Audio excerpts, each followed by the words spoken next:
জয় গোস্বামীর স্পর্শ এতই অসাড় আমি চুম্বনও বুঝিনি। মনে মনে দিয়েছিলে, তাও তো সে না বোঝার নয়। ঘরে কত লোক ছিল, তাই ঋণ স্বীকার করিনি। ভয়, যদি কোনো ক্ষতি হয়।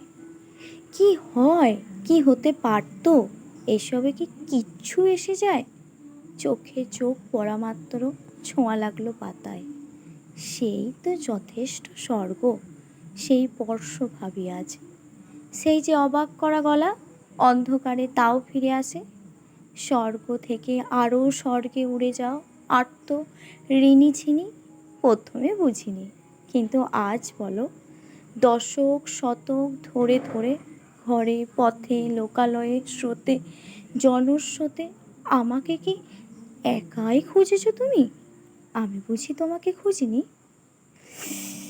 জয় গোস্বামী কবিতার প্রত্যেকটা লাইন আমার সত্যিই খুব ভালো লাগে, তাই আজ একটু চেষ্টা করলাম জয় গোস্বামী কবিতার ছোট্ট করে আবৃত্তি করার।